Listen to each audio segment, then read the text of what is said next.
Hola a todos y bienvenidos a un nuevo episodio del podcast de Educación Profesional de Ingeniería UC, un espacio donde exploramos junto a expertos de distintas industrias algunas tendencias, desarrollos tecnológicos e innovaciones. Mi nombre es Fabricio del Mar y en esta oportunidad vamos a conversar sobre cómo la ciencia de datos está revolucionando la Fórmula 1.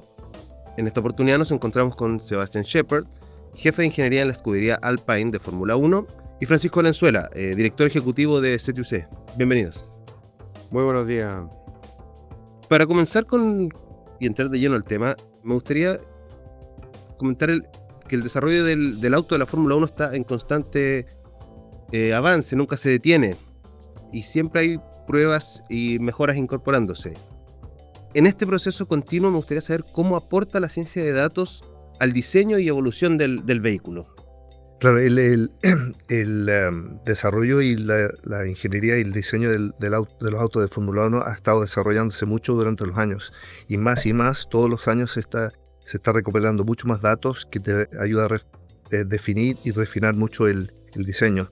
Entonces, en un equipo como el mío hay aproximadamente 1,000 personas, de los cuales unos 380 son ingenieros y de los cuales están de aerodinámica, ingenieros de pista, y todos ellos usan todos los datos que salen del auto, cada auto tiene aproximadamente de 200 y 350 sensores, desde presión, temperatura, flujo de aire, todo eso, y te van aportando datos directos desde el auto hasta la telemetría que está en la pista y también en la fábrica, donde tenemos unas pantallas muy grandes y aproximadamente 20 ingenieros que están viendo los datos en tiempo real para ir definiendo tanto en carrera, en la práctica, como también para el diseño y sacando todos estos datos. Entonces, esos datos al final son aproximadamente 1.5 terabytes de datos por carrera, por fin de semana, y todo eso se va juntando el tema de las condiciones de la pista, la carrera, el coche que estás, los distintos componentes que tiene el coche, y todo eso se va juntando como para evaluar los datos que tú puedes tener. Y los ingenieros usan eso para después refinar y ver cómo pueden mejorar el auto. Y estas son mejoras milimétricas, son pequeñas marginal gains, como lo decimos en inglés, mejoras marginales. Y todo eso se va usando poco a poco y son mejoras cada vez, tal vez en una carrera de tal vez una décima de segundo por un circuito de 90 segundos. Y con eso ya sabes que vas a tener una décima por cada vuelta en la carrera, que al final de unas 70 vueltas suman segundos. ¿Y desde cuándo que empezaron a usar masivamente los datos aplicando la inteligencia, como lo que acabas de describir? Yo diría que los datos, más que nada, en los últimos 15 años. Siempre hemos tenido una base de datos incrementalmente más grande. Por ejemplo, los simuladores lo usamos para generar, por ejemplo, cuando empieza una idea, un aerodinamista tiene una idea de que una forma en el auto va a ser mejor. Entonces eso lo llevan después a una cosa que se llama Computer Fluid Dynamics, que es básicamente es computar el flujo del aire encima del auto. Y la idea de todo esto es que el auto pase por el aire lo más rápido y eficientemente posible. Entonces esa idea, una vez que pase por ese supercomputer, lo llevan al túnel de viento con los datos que eso genera. Y si el Computer Fluid Dynamics y el túnel de viento se correlacionan bien, y ahí está el truco de todo esto, lo llaman al simulador. Y lo simulan junto con las condiciones de distintas carreras, distintos climas, distintas condiciones que tenemos. Y una vez que todo eso se correlaciona, ahí lo envían a ingeniería, diseñamos eso, hacemos la parte, la enviamos al track y después se utiliza. Y a veces no funciona el track. Pero estamos hablando de una décima de segundo por vuelta en la pista. Claro. En este mismo contexto, Sebastián, me gustaría saber cuál es el rol que cumple el aprendizaje automático, el machine learning y la inteligencia artificial, y si estas tecnologías no solo pueden optimizar lo que ya existe, sino que también proponer nuevas soluciones de diseño o de rendimiento de los vehículos. Claro, el Machine Learning y Artificial Intelligence es una cosa que estamos usando con nuestros auspiciadores más y más. Es un tema que se está desarrollando mucho y estamos un poquito aprendiéndolo. Entonces se usa para intentar intentar hacer el tiempo de los ingenieros un poquito más eficiente, cosa de que no se pasen tanto tiempo haciendo el diseño mismo, sino que se pasen haciendo el análisis de qué sería mejor, evitando un poquito, automatizando cosas que antes harían un poquito más manualmente.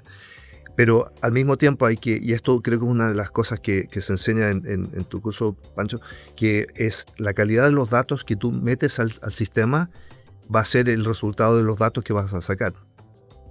Basura in, basura out, ¿ya? Entonces hay que tener mucho cuidado de cómo la información, de cómo vas a programar eso, si vas a usar Machine Learning o Intelligence y todo eso. Entonces, por eso que, por ejemplo, los sensores del auto, es que eso toma datos en vivo. No es una cosa imaginada, no es una cosa simulada, sino que datos en vivo. Y ahí es donde yo creo que va a estar todo el futuro de todo esto. Pero es el poder tener la inteligencia y la gente que sabe programar esos outcomes, esas decisiones, para poder tomar esas decisiones de diseño, por dónde vas, porque es una filosofía. Un auto no es simplemente cambiarlo de un día a otro, es una filosofía. Y a veces, si tomas las decisiones incorrectas, porque los datos de donde comenzaste y la correlación de esta que habíamos hablado no funciona, te puedes meter en un rincón de la cual es muy difícil salir, como se ve todos los años. Bueno, hay un concepto que ha revolucionado muchas industrias actualmente, que es el de los gemelos digitales. Porque se refiere a un modelo digital que replica las características y el comportamiento de un objeto físico. Me gustaría si pudiese explicarnos cómo se utiliza esta herramienta en la Fórmula 1 y qué ventajas ofrece, por ejemplo, en conceptos de seguridad o simulación en condiciones extremas. Entonces el gemelo digital es muy importante, eso lo hemos desarrollado mucho. Entonces, incluso estamos trabajando con Augmented Reality, realidad aumentada creo que se dice, donde nosotros hace un par de años completamente cambiamos el layout de la oficina, donde todo el mundo trabaja conjuntamente, no en oficinas, ni con barreras, ni todo el mundo se habla y se habla. Entonces, parte de eso es que tenemos una oficina como el tamaño de una oficina grande, que es como un pequeño anfiteatro, una pantalla gigante al fondo, donde se reúnen todos los jefes de diseño, los jefes de departamento, yo, mi jefe, etcétera, mucha gente, para ver el diseño de ciertas partes del auto. Entonces, todo el auto está diseñado en 3D, y nos metemos ahí, ese es básicamente el gemelo digital. Entonces el conjunto de lo que todo el mundo está diseñando en ese momento. Y todos miran lo mismo. Todos miran lo mismo. En tiempo real. En tiempo real. Entonces tú entras en esta pieza y estás mirando una parte específica del auto. Entonces ahí, donde antes nosotros tenemos que o esperar que se construya el auto para ver, oye, que pasa un cable entre medio de un suspension arm o algo así, ahí lo ves en el tema digital. Entonces, el de eléctrica dice, voy a tener que meter el cable por ahí, o esto choca con esto, o esto está demasiado cerca y va a rozar y se va a romper, o cualquier cosa así. Entonces, todas esas decisiones se van tomando antes de que se construya algo.